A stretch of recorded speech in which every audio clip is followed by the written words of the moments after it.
Assalamualaikum warahmatullahi wabarakatuh.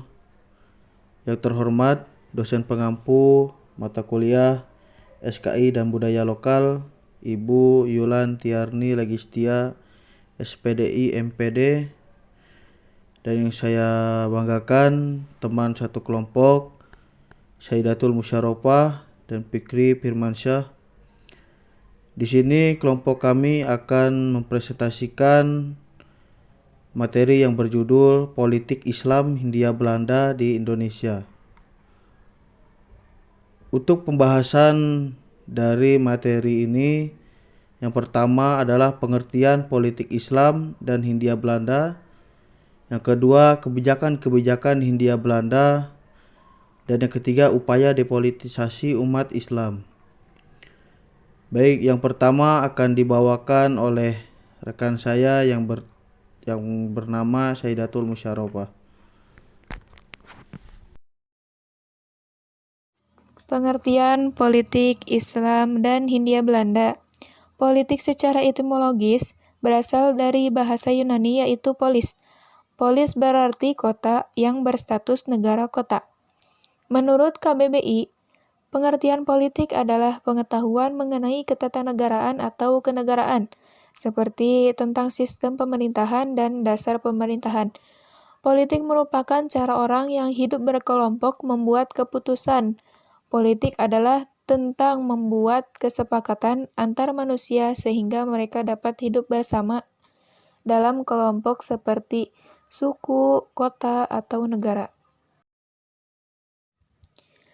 Islam berasal dari kata aslama yuslimu islaman yang berarti tunduk, patuh, dan selamat. Islam berarti kepasrahan atau ketundukan secara total kepada Allah Subhanahu wa Ta'ala. Orang yang beragama Islam berarti ia pasrah dan tunduk patuh kepada ajaran-ajaran Islam. Secara istilah, Islam adalah agama yang dibawa oleh Nabi Muhammad SAW untuk umat manusia agar dapat hidup bahagia di dunia maupun di akhirat. Hindia Belanda. Nama Hindia diciptakan oleh Herodotus, ahli sejarah dari Yunani pada abad kelima sebelum Masehi. Kata Hindia sendiri berasal dari bahasa Latin yaitu Indus.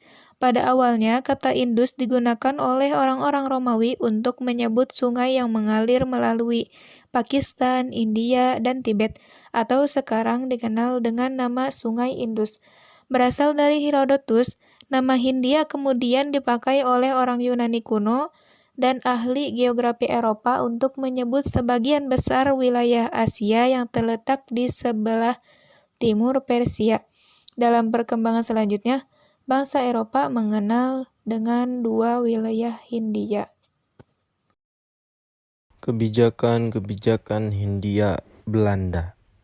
Yang pertama yaitu kebijakan kebudayaan, yang mana mencakup yang pertama yaitu asimilasi budaya, penghapusan kebudayaan lokal, promosi budaya Belanda, kontrol terhadap media, dan pemberian penghargaan dan privilege.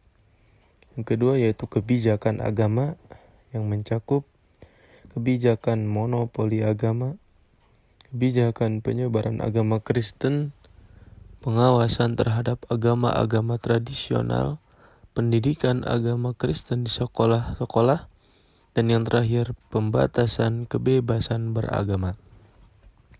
Yang ketiga yaitu kebijakan pendidikan yang mencakup pendidikan untuk meningkatkan administrasi kolonial, pendidikan untuk meningkatkan kemampuan buruh, pendidikan untuk kelompok tertentu, pendidikan agama Kristen, dan diskriminasi dalam pendidikan.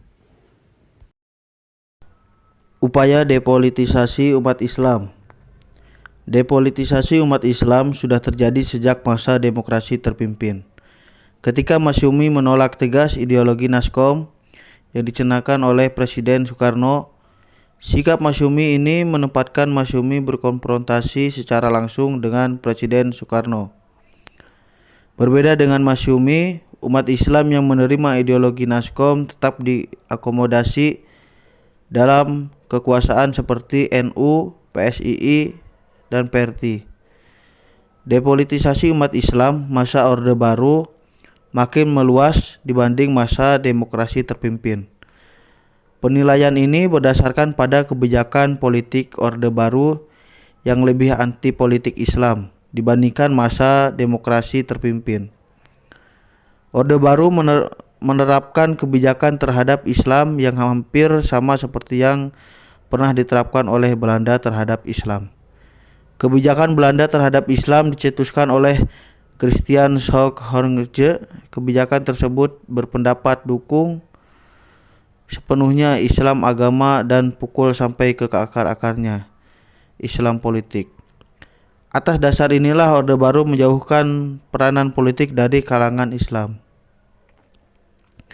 Hilangnya partai politik Islam juga dikatakan sebagai indikasi surutnya politik Islam hingga titik yang paling rendah.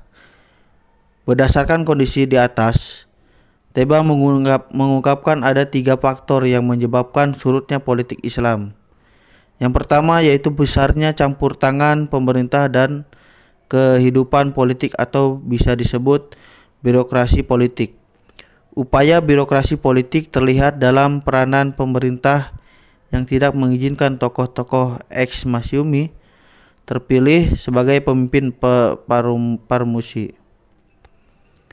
Birokrasi politik juga dilakukan pemerintah dalam fusi atau penggabungan 9 peserta pemilu 1971 menjadi 2 partai politik satu golongan, menjadi 2 politik menjadi 1 golongan.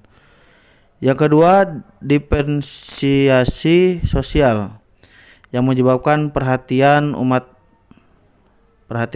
terbagi-bagi tidak hanya dalam bidang politik tetapi juga dalam bidang-bidang lain.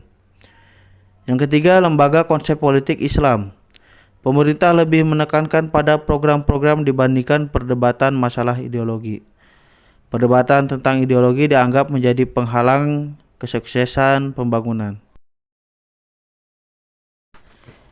Kesimpulan dari materi yang sudah kami sampaikan yaitu Hindia Belanda selama masa penjajahan kolonial Belanda. Dalam konteks ini, politik Islam mengacu pada perjuangan dan peran umat Islam dalam melawan penindasan kolonial dan upaya mereka untuk mempertahankan identitas agama dan kebudayaan mereka. Dalam perjalanan sejarah, politik Islam di Hindia Belanda mengalami transformasi yang kompleks. Awalnya, umat Islam berperan dalam perlawanan terhadap kebijakan penjajah Belanda melalui gerakan-gerakan perlawanan bersenjata seperti Perang Diponegoro. Namun, seiring perjalanan waktu, perlawanan bersenjata ini beralih menjadi perjuangan politik dan pemikiran keagamaan yang lebih terorganisir.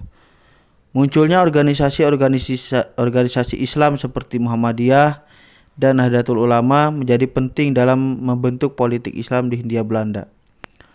Organisasi ini memainkan peran yang signifikan dalam menjaga identitas agama dan budaya Islam, menyediakan pendidikan dan layanan sosial, dan mengadvokasi kepentingan umat Islam kepada pemerintah kolonial. Namun, politik Islam di Hindia Belanda ini juga menghadapi tantangan dan pertentangan internal. Perbedaan pendekatan dan pandangan antara gerakan modernis seperti Muhammadiyah dan gerakan tradisionalis seperti Nahdlatul Ulama menyebabkan perpecahan dalam gerakan politik Islam. Selain itu, politik Islam juga harus berpendapat dengan upaya kolonial Belanda untuk mengendalikan agama dan mengubah budaya masyarakat pribumi. Meskipun terdapat hambatan dan tekanan, politik Islam di Hindia Belanda terus berkembang dan beradaptasi. Perjuangan umat Islam dalam menjaga identitas agama melawan penindasan kolonial membantu membangun kesadaran politik dan kebangkitan nasionalisme di kalangan masyarakat Muslim. Kesimpulannya, politik Islam di Hindia Belanda merupakan bagian penting dari perjuangan dan perubahan sosial di masa kolonial. Gerakan politik Islam ini memiliki peran yang signifikan dalam menjaga identitas agama, memperjuangkan keadilan sosial dan membangun kesadaran politik di kalangan umat Islam. Meskipun menghadapi tekanan dan tantangan, perjuangan politik Islam di Hindia Belanda telah memberikan kontribusi yang signifikan bagi perjalanan sejarah Indonesia. Demikian presentasi dari kelompok kami. Jikalau ada kesalahan atau salah pengucapan, mohon dimaafkan. Sekian, terima kasih. Wassalamualaikum warahmatullahi wabarakatuh.